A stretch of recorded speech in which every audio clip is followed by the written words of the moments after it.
Hello everyone, আসসালামু আলাইকুম। কী অবস্থা সবার? সবাই কেমন আছেন? আশা করি সবাই অনেক বেশি ভালো আছেন। তো আজকে আমার দুবাই আরটি এক্সাম। আমি চলে যাচ্ছি আমার রুম থেকে প্রায় 40 কিলোমিটার দূর। আমার রুমের বাহির থেকে অনেক সুন্দর একটা ভিউ। চলুন আমার ভিডিওর মাধ্যমে আপনাদেরকে সব কিছু খুলে বলবো। তো হঠাৎ সিগনালে আমার নুনের ক্যাপ্টেনের সাথে দেখা হয়ে গেল। সো এখন আমি চলে যাচ্ছি আমার গন্তব্যের দিকে। আসলে আমি খুবই ক্লান্ত, কেননা কাল দুপুর 12টায় আমার ডিউটি আমি শুরু করি আর রাত 11টায় আমি শেষ করি। মাঝখানে আমি 1 ঘন্টা রেস্ট করি। 11টার পর আমি চলে যাই আমার গাড়ি সার্ভিসিং করানোর জন্য, কেননা পরের দিন আমার ছুটি। আমি গাড়ি সার্ভিসিং করে রুমে আসতে আসতে প্রায় সকাল 5টা বেজে গেছে। তো ওই সময় যখন আমি রুমে আসি তখন দেখতে পারি আমার মোবাইলে নোটিফিকেশন সকাল 9টায় আবার জাবেলালি যেতে হবে, প্রায় আমার রুম থেকে 40 কিলোমিটার দূর, কেননা আমার আরটি এক্সাম দিতে হবে। তো মাঝখানে আমি 2 থেকে 3 ঘন্টা ঘুমিয়েছি।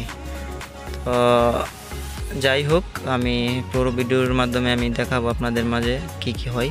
তো আমি আছি এখন দুবাই মলের সামনে।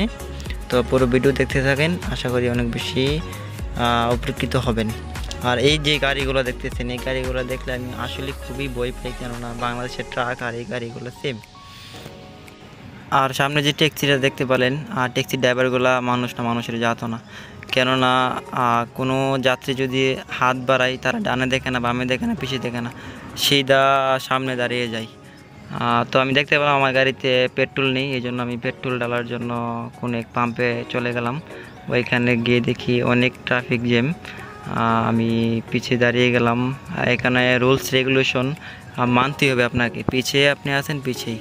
এখানে অনেক রৌদ্র মাঝে দাঁড়িয়ে থাকতে থাকতে আমি বোরিং হয়ে গেলাম, এই জন্য আমি সামনে চলে গেলাম।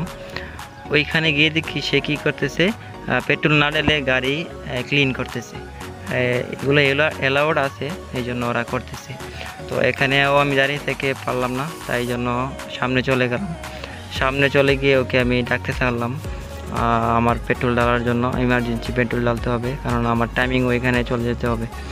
তো এখানে আপনি বাইকে বসে থাকলেও পেট্রোল ডালবে না, আর মোবাইল যদি সামনে থাকে তাও পেট্রোল ডালবে না। আর দুবাইতে রুলস এইভাবেই। তো বললো কত টাকার পেট্রোল ডালতে হবে, আমি বললাম ট্যাঙ্কি ফুল করে দেওয়ার জন্য। তো ট্যাঙ্কিতে ও মেশিন লাগিয়ে দিয়ে তো পিছিয়ে চলে গেলো, আমি আমার নিজেইতে ট্যাঙ্কি ফুল করে নিলাম। ট্যাঙ্কি ফুল করার পর দেখতে পেলাম কত টাকা বিল হলো। তো আমি ওকে ডাক দিয়ে বললাম যে আমার বিলটা নেওয়ার জন্য। ও বললো ক্যাশ না কার্ড, আমি বললাম কার্ড। তো আমি আমার মোবাইলের মাধ্যমে তাকে টাকা পেমেন্ট করে আমি আমার গন্তব্যের দিকে আবার রওনা হলাম। সো পেমেন্ট শেষ করে আমি আমার ট্রেনিং সেন্টারের দিকে আবার রওনা হয়ে গেলাম। দেখতে দেখতে আমি আমার ট্রেনিং সেন্টারের সামনে চলে আসলাম। যখনই আমি ভিতরে প্রবেশ করি, আমি কাউকে জিজ্ঞেস করি যে ট্রেনিং কোথায় হচ্ছে। একজন বলল এদিক দিয়ে ভিতরে। তো আমি হাঁটতে শুরু করলাম। সামনে গিয়েই দেখি অনেক মানুষ, সবগুলো নাকি আমাদের কোম্পানির। কী করার, যাই হোক, আমি যখন ক্লাসে অ্যাটেন্ড করি তখন দেখি সামনে অনেকগুলো সিট ফাঁকা। ফাঁকা হলে তো আর বসা যায় না, কেননা আমি স্কুল লাইফে ব্যাক বেঞ্চার, পিছনে না বসলে আমার কোনো ফিলি আসে না। এখন আমার ক্লাস টিচার এক্সাম শুরু করে দিল। এক্সামে কি স্কুল লাইফে পিছনে বসে গল্প করতাম, আর এইটা তো আরটি টেস্ট শুধুমাত্র। মোবাইল টিপতে সময় পার হয়ে গেল।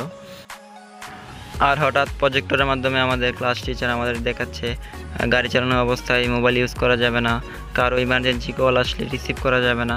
তো এগুলো আমরা মনোযোগ দিয়ে দেখতেছি, কেননা একটু পরেই আমাদের মেইন এক্সাম, যেগুলো আমরা হাতে কলমে এক্সাম দিব। তো পুরো ভিডিও দেখতে থাকেন, আশা করি অবশ্যই ভালো লাগবে। এখন আমরা মনোযোগ দিয়ে দেখতেছি, আসলে এটা খুবই গুরুত্বপূর্ণ। এখন আমাদের টিচার আমাদের হাতে একটি পেপার ধরিয়ে দিল এক্সাম দেওয়ার জন্য। আমরা এক্সাম দিলাম। Thank you.